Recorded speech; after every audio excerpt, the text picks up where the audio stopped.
แล้ววันนี้คือมันจะเป็นวันอะไรที่แบบพิเศษสุดๆกว่านั้นเพราะว่าวันนี้เป็นวันเกิดของอาจารย์วิทยาค่ะทุกคนขานะคะวันนี้เราจะเซอร์ไพรส์อาจารย์กลางเวิร์กช็อปเลยนะคะเราคงไม่เลือกซื้อเค้กอันนี้ให้อาจารย์เพราะว่ามันจะแบบว่ามันไม่เข้ากับอาจารย์เลยเพราะว่าแบบมันดูวัยรุ่นไปนิดนึงใช่ค่ะ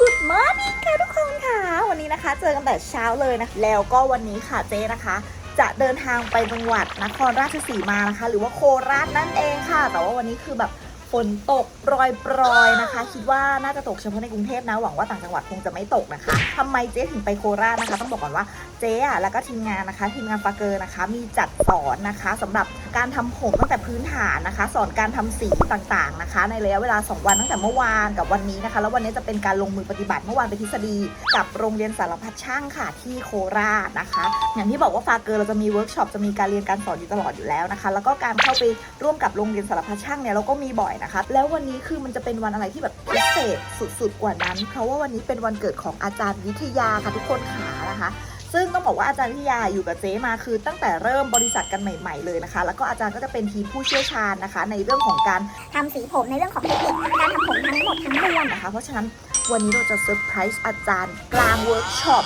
เลยนะไปถึงโคราชแล้วเจ๊ก็จะไปหาซื้อเค้กทุกคนซื้อในกรุงเทพคงไม่ทันเพราะว่าเจ๊เพิ่งได้ข้อมูลมาเมื่อเช้านี้สดๆร้อนๆเลยเมื่อกี้นี้ด้วยซ้ำนะคะคือวันนี้เราจะได้แบบคลิปเซอร์ไพรส์นะคะทีมงานแล้วก็เราจะได้บรรยากาศนะคะที่ทีมงานของเจ๊นะคะแบรนด์ของเจ๊เองเนี่ยนะคะได้ทำการเรียนการสอนนะคะกับโรงเรียนสารพัดช่างด้วยค่ะทุกคนค่ะการทำธุรกิจของเจ๊ตั้งแต่เริ่มต้นที่ผ่านมาจนถึงวันนี้15 ปีอะมันไม่ใช่แค่เพียงเฉพาะว่าสินค้าเราจะดีหรือมีคุณภาพใดๆแต่ว่าสินค้าเจ๊เป็นสินค้าที่แบบ professional use ได้นะคะในบางสีคือส่วนใหญ่จะเป็นสีสำหรับช่างมืออาชีพแล้วก็มันจะมีบางส่วนที่เป็นสำหรับ user อย่างพวกเราใช้กันเพราะฉะนั้นแล้วเนี่ยสิ่งที่ควบคู่ไปกับการขายโปรดักต์ของเจ๊คือการ educate การสอนลูกค้าของเจ๊ทุกคนให้ใช้โปรดักต์เป็นแล้วก็ได้เทคนิคใหม่ๆนะคะในการที่จะเอาไปพัฒนาตัวเองแล้วก็พัฒนาผลงานแล้วก็การทำงานของร้านเสริมสวยนะคะเป็นสิ่งที่เราตั้งใจทำมาแบบมา10 กว่าปีแล้วเราก็ยังคงทำอย่างต่อเนื่องนะคะทุกคนค่ะมันเป็นวิธีการที่เราแบบส่งมอบคุณค่าให้กับลูกค้าของเราด้วยนะคะและทำให้วันนี้นะคะลูกค้าเนี่ยเขารักเรารักในตัวผลิตภัณฑ์ของเรานะคะคือทำไมคลิปนี้เจ๊ต้องมาพูดอะไรแบบนี้ด้วยเจ๊คิดว่าในทุกๆคลิปของเจ๊อยากจะแฝงนะคะว่าแบบเดิมแล้วอย่างที่ทุกคนรู้กันว่าประมาณ 7-8 ปีที่แล้วเจ๊เป็น beauty blogger แต่ว่าจริงๆแล้วก่อนหน้านั้นนะคะประมาณ 7-8 ปีเจ๊ทำธุรกิจมาก่อนที่จะเป็น beauty blogger แต่เจ๊ไม่เคยแบบเล่าเรื่องราวพวกนี้ให้ทุกคนได้รู้เลยเพราะฉะนั้นเนี่ยยุคสมัยมันเปลี่ยนไปมันเป็นยุคที่เราสามารถบอกได้ว่าเราคือใครเราทำอะไรต่างๆแล้วเจ๊สามารถที่จะเล่าประสบการณ์ชีวิตใดๆให้ลูกเพจของเจ๊ฟังแล้วลูกเพจของเจ๊จะได้เอาไปแบบฟังประสบการณ์ของเจ๊แล้วมีอะไรที่สามารถปรับประยุกต์ใช้อะไรได้เนี่ยเจ๊ก็อยากจะแบบเล่าให้ฟังอะไรอย่างนี้นะถือว่าเป็นการแลกเปลี่ยนความคิดเห็นกันนะคะก็อยากให้ทุกคนที่ติดตามเจ๊ไม่ได้แค่แบบได้แค่สนุกได้แค่การเอนเตอร์เทนแต่เจ๊อยากให้ทุกคนได้คุณค่าในทุกๆคลิปที่เจ๊แบบได้นำเสนอไปด้วยนะคะเพราะฉะนั้นแล้วเนี่ยก็ต้องบอกว่าคลิปของเจ๊หลังจากนี้ก็น่าจะมีความรู้มีเทคนิคอะไรในการทำธุรกิจแฝงเข้าไปด้วยให้ทุกคนได้แบบได้ติดตามกันนะที่ผ่านมาคือเจ๊ต้องบอกเลยว่าเจ๊สับสนแล้วก็งงมากเลยว่าแบบเฮ้ยยอดวิวคลิปของเจ๊มันขึ้นจริงนะแต่ว่าคอมเมนต์ที่แบบมีลูกเพจหรือว่ามีแฟนๆมาคอมเมนต์เจ๊คือมันแทบจะไม่มีเลยหรือมันมีน้อยมากๆซึ่งเจ๊ก็งงว่าแบบมันเกิดอะไรขึ้นเจ๊จะแฮปปี้แล้วภูมิใจมากถ้าแบบมีคนคอมเมนต์แล้วก็ยอดวิวจะมากจะน้อยนั้นคือมันไม่เป็นไรเลยทุกคนเพราะเจ๊รู้สึกว่าอย่างน้อยก็มีคนที่อยากพูดอยากคุยกับเราอะไรถ้าถามเจ๊มันเหมือนกับว่าเจ๊รู้สึกเศร้าใจเจ๊บอกไม่ถูกเจ๊รู้สึกเศร้าใจว่าแบบคือเขาไม่อยากคุยกับเราหรอหรืออะไรอย่างนี้นึกออกปะคือถ้าเป็นเมื่อก่อนเราอาจจะคอนเซิร์นว่าแบบทำไมเขาไม่ดูคลิปเราแล้วก็ไม่มีคนคอมเมนต์โอเคนั้นเราเข้าใจได้ก็แต่ทุกวันนี้คือคนดูเยอะนะแต่ไม่มีคนคอมเมนต์นี่เราแบบเข้าถึงยากหรือว่ามันเกิดอะไรขึ้นกับเราถึงขั้นขนาดที่ว่าก็ดูแต่ขอดูเงียบๆแต่ไม่อยากคุยกับเราอะไรเงี้ยหรือว่าเจ๊คิดไปเองหรือเปล่านะอันนี้เจ๊ก็คือบอกว่าอยากให้ทุกคนแบบคอมเมนต์กลับมาหาเจ๊หน่อยนะคะว่ามันเป็นยังไงมันอะไรคือเจ๊อยากเก็บข้อมูลหรืออยากรู้ข้อมูลจริงๆนะคะถ้าเจ๊ได้ฟังความคิดเห็นของลูกเพจเจ๊ด้วยเจ๊ก็จะแบบได้คำติคำชมคำอะไรก็ได้อะไรเงี้ยมันก็ทำให้เจ๊เอามาพัฒนาปรับปรุงตัวเองแล้วก็ปรับปรุงแบบการทำงานการทำคลิปของตัวเองได้ด้วยนะคะยังไงเจ๊ก็ฝากทุกคนคอมเมนต์เจ๊ด้วยนะจริงๆเจ๊อยากอ่านคอมเมนต์จริงๆทุกคนกราบกรานเลยนะคะ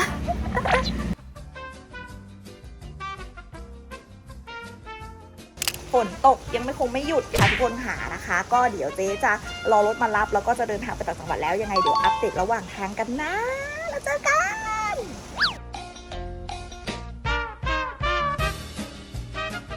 ถึงโลตัสนะคะโคราชเรียบร้อยตอนนี้เรากำลังจะหาซื้อเค้กแล้วก็แวะกินข้าวแล้วก็ชะแวบสำรวจตลาดนิดนึงว่าโลตัสที่นี่จะมีขายฟาเกอร์และคาแคร์เบซี่กันหรือเปล่า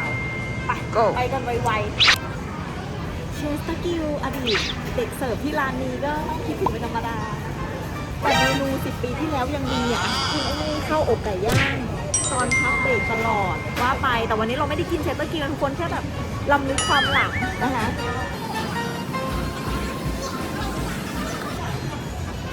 อร่อยมาก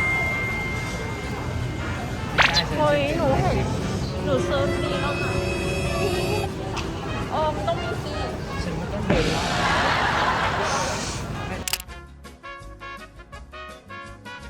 โลตัสนั่นไง NP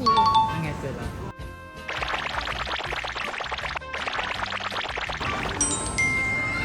เย้เราเจอแล้วเราจะซื้อเค้ก NP ไป5 จานกัน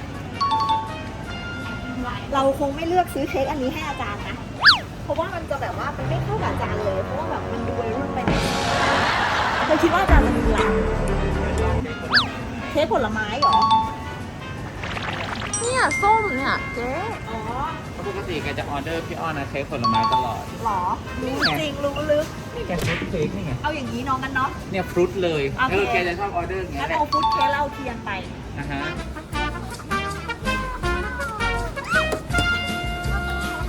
ทีนี้เราแวะไปโลตัสแป๊บนึงระหว่างที่เรารอโปรดักเราอยู่ตรงไหนใครจะไปรู้ว่าสินค้าเจ๊อามีวางขายในโลตัสเจ๊เร่งสปีดเดินเร็วปุ๊บปุ๊บปุ๊บปุ๊บปุ๊บปุ๊บ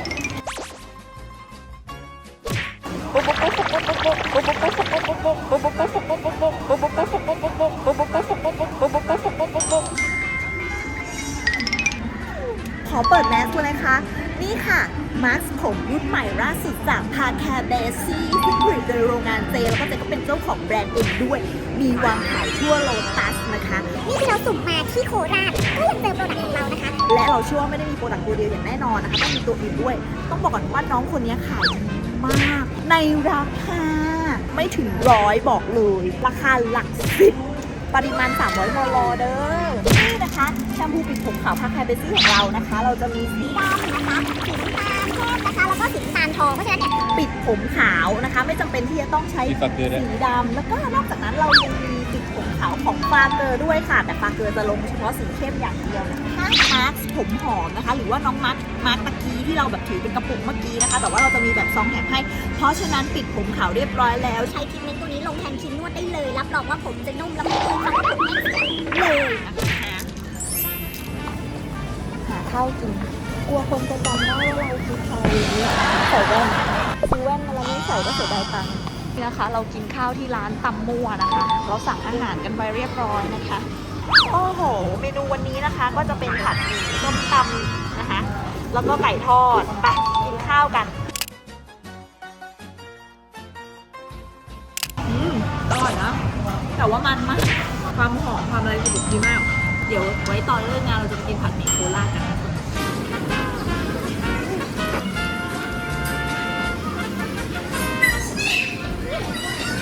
ไม่กล้าหยิบต้มตำเป็นเมนูแรกว่าเจ๊ท้องไส้ไม่ค่อยดีเท่าไหร่แสบท้องนะคะก็เลยต้องกินอย่างอื่นก่อนแล้วก็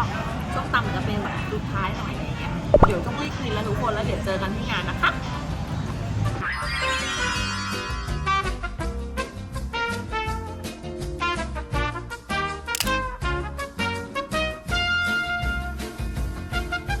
ตอนนี้เราถึงแล้วนะคะทุกคนขาสัญลักษณ์ที่บอกว่าเรามาถูกที่แล้วถูกทางแล้วเพราะว่าเราเจออาโปเป็นคนแรกมาอาโปนะโคราชตัวไม่มาแต่รูปมานะจ๊ะเดี๋ยวจะไซส์จริงก็ไม่อาโปนี่แหละไปหาอาจารย์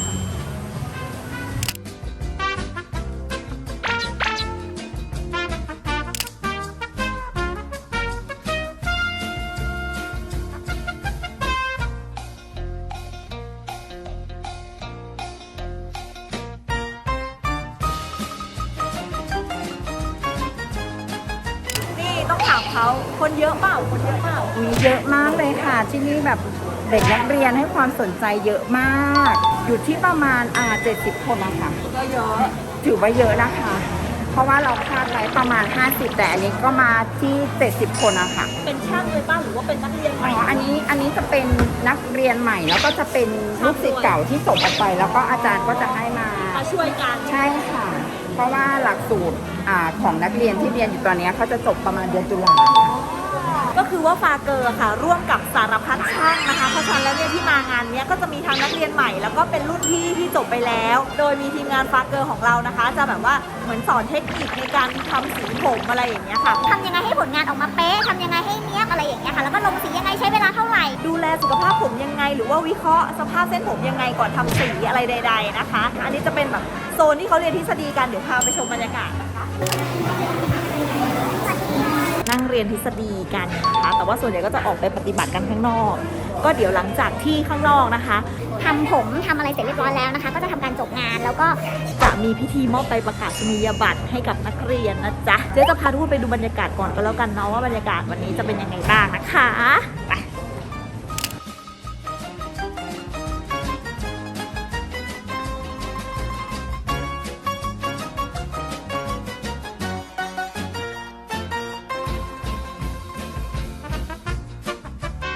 พอรู้ว่าอาจารย์มาเลยรีบมาเลยค่ะ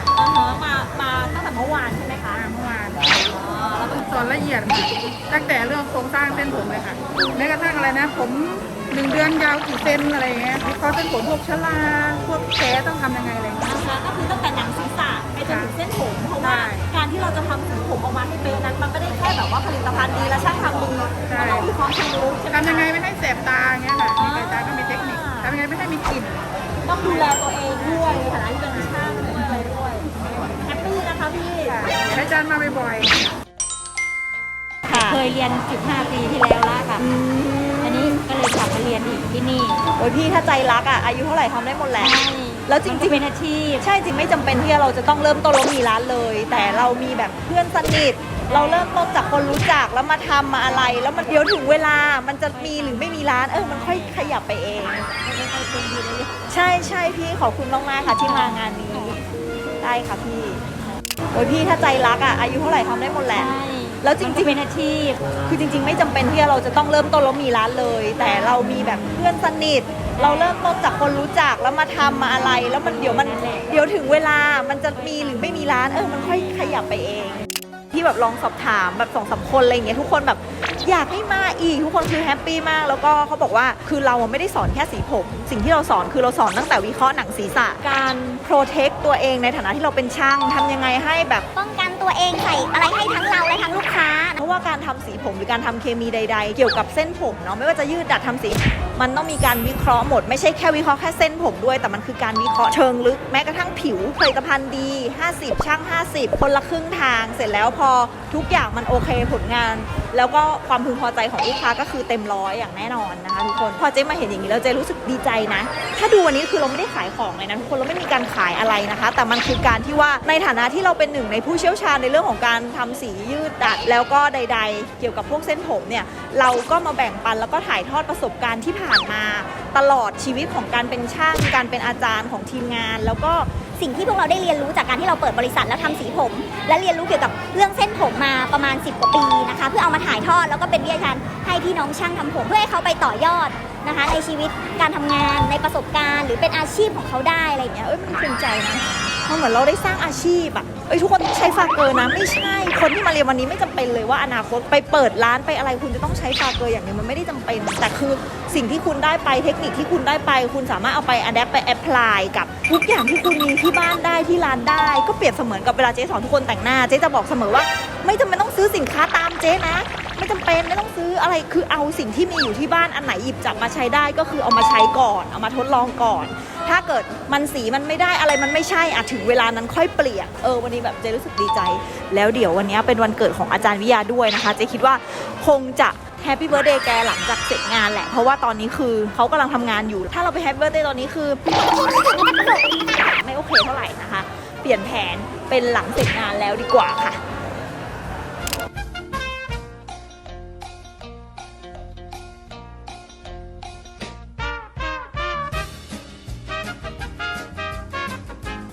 ลุงนี่เก่งมากตรงนี้นิดนึงนะจ๊ะตัวมาดูจ้ะเห็นด้วยนี้ไหมเบอร์หนึ่งพอหักคะแนนแล้วนะ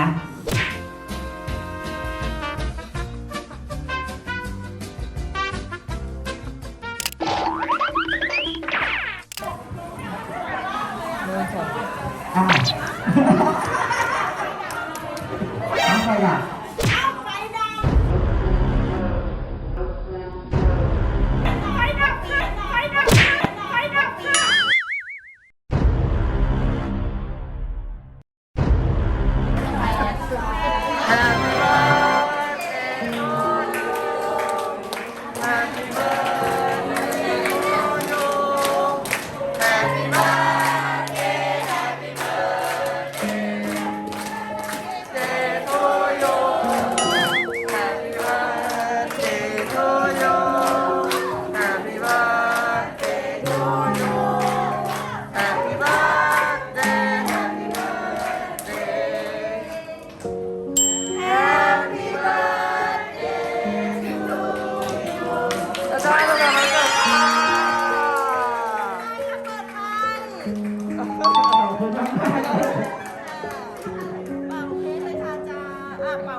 ขอบคุณมากนะครับทุกคนเลย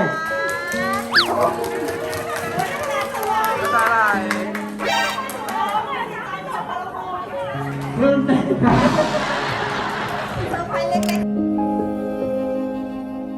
อาจารย์พิยาอยู่กับเจ๊มาคือตั้งแต่เริ่มบริษัทกันใหม่ๆเลยนะคะ แล้วก็อาจารย์ก็จะเป็นทีมผู้เชี่ยวชาญนะคะ ในเรื่องของการทำสีผมในเรื่องของเทคนิคการทำผมทั้งหมดทั้งมวลนะคะ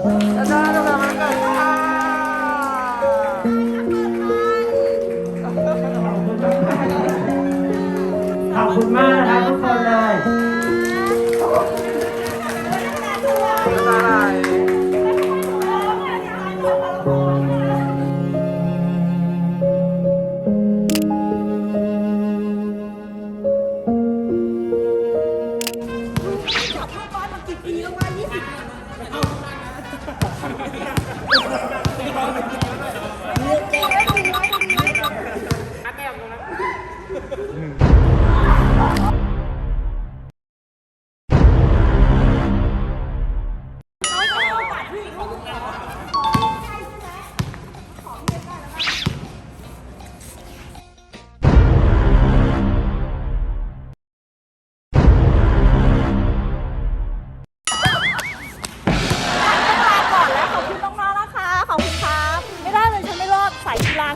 อันดับวันนี้วันเกิดอาจารย์วิยาก็ขอเลี้ยงข้าวอาจารย์นิดนึงนะคะ แล้วก็กลับกรุงเทพ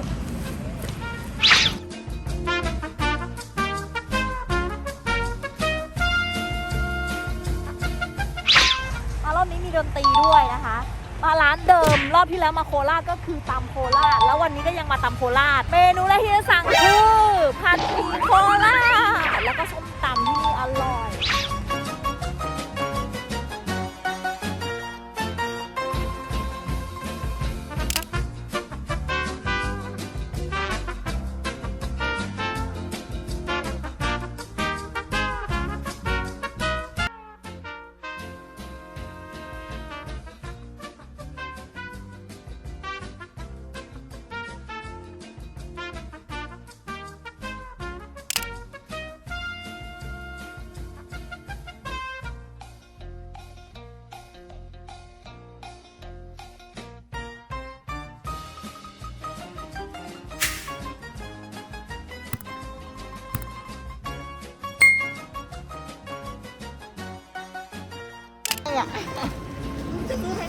เอาไปใส่ในรถไม่มีขาย